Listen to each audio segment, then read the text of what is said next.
This is my Potter's Journal for summer 2023. If I don't bring you the energy today that I've had over the past 6 weeks, were building to a show, a new direction for me, something that was in my head for about 3 years.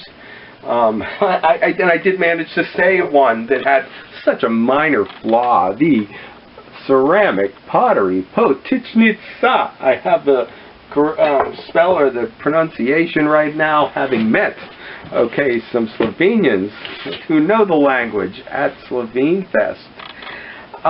During the process, I thought it would be nice to have one, and I went searching online.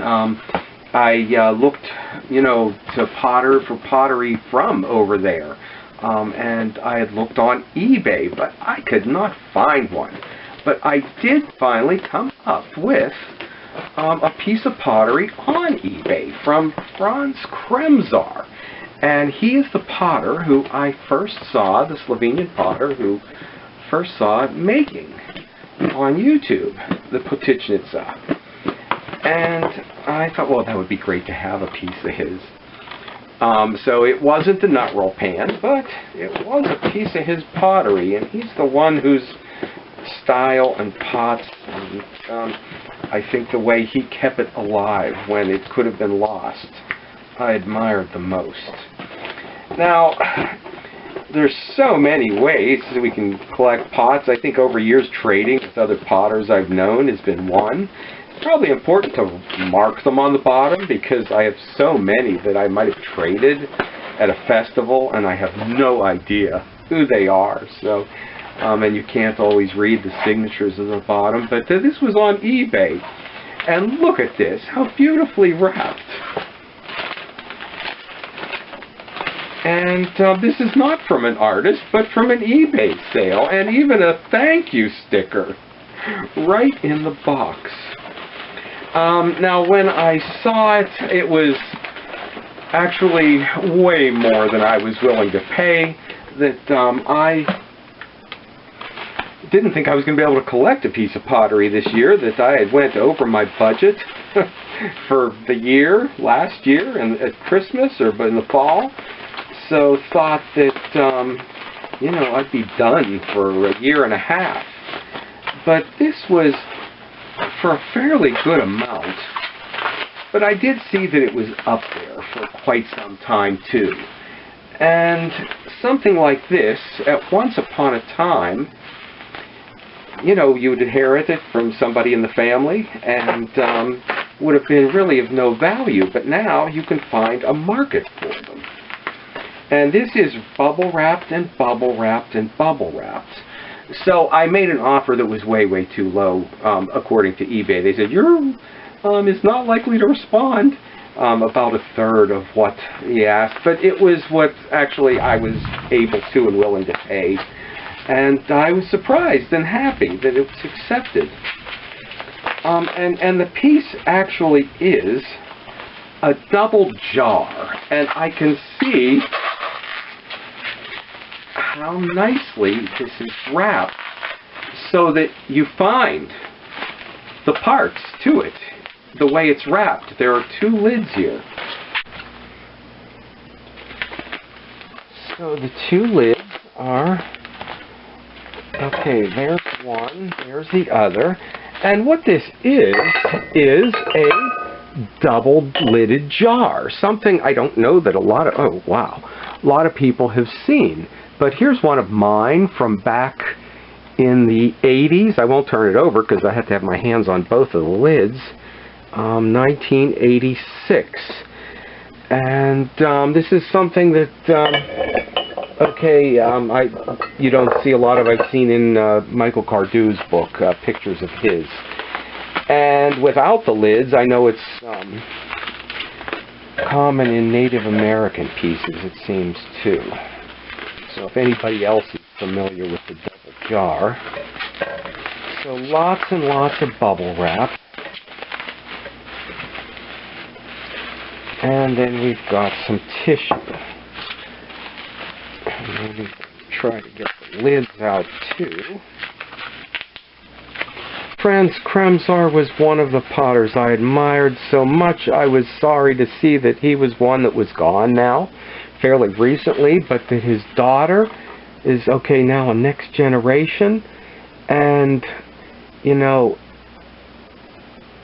oh, is that beautiful? Look at that. Look at that.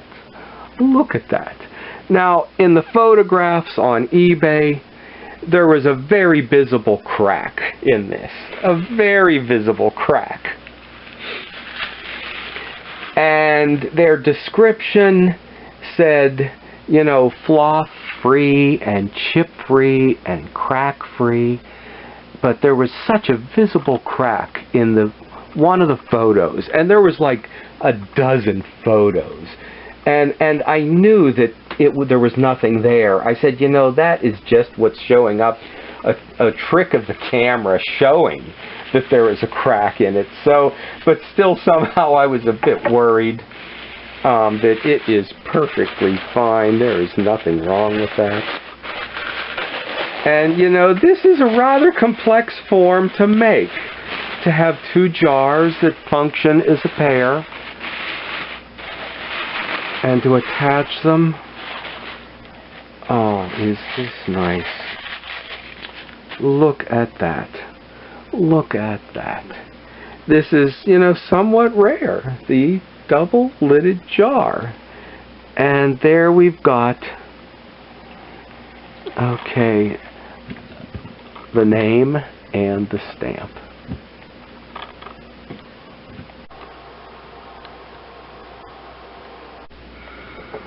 And I don't know if one goes to one side or one to the other, if it matters. I think, yes, that's the way they go, right there. But, oh, look at that. Isn't that nice?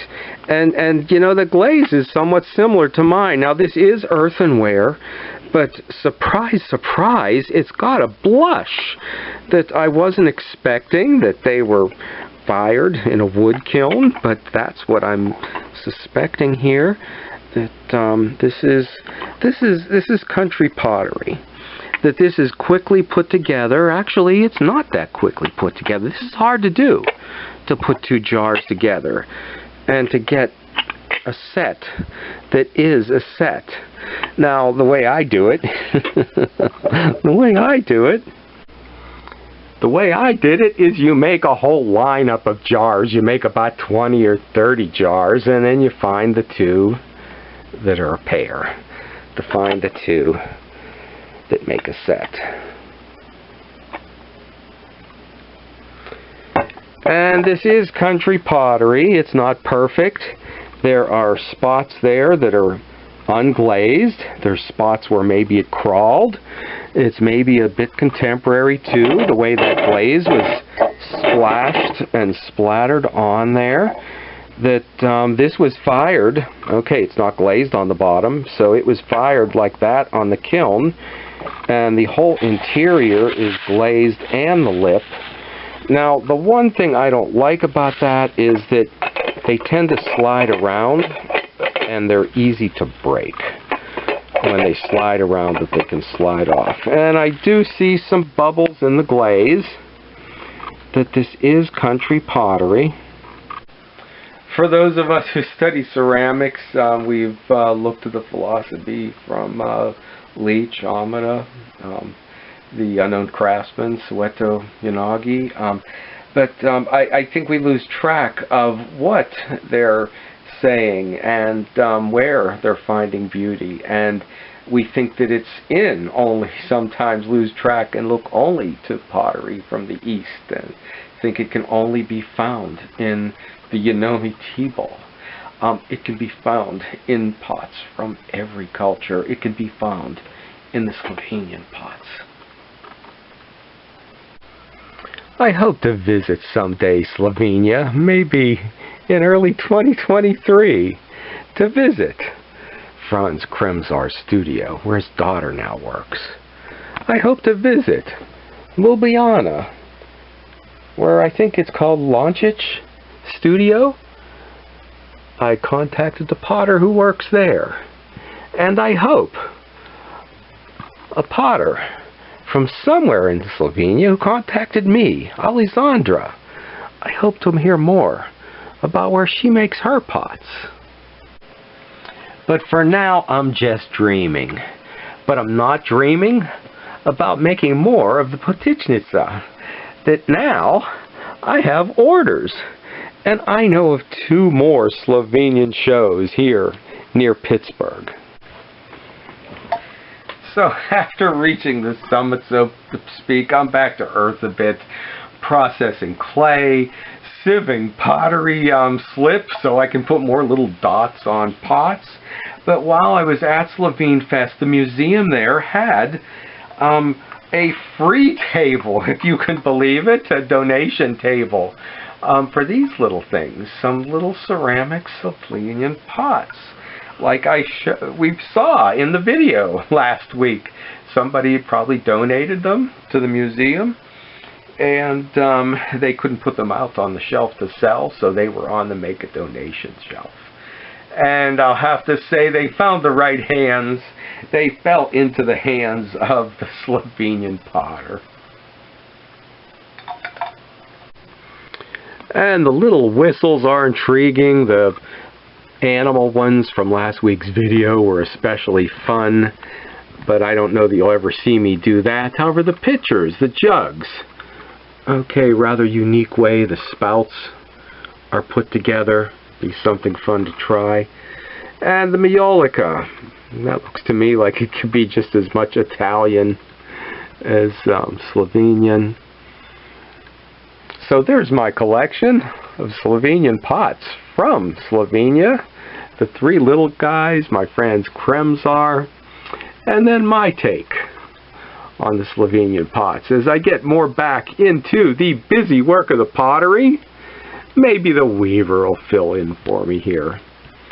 Stop back and see what happens in the studio next week.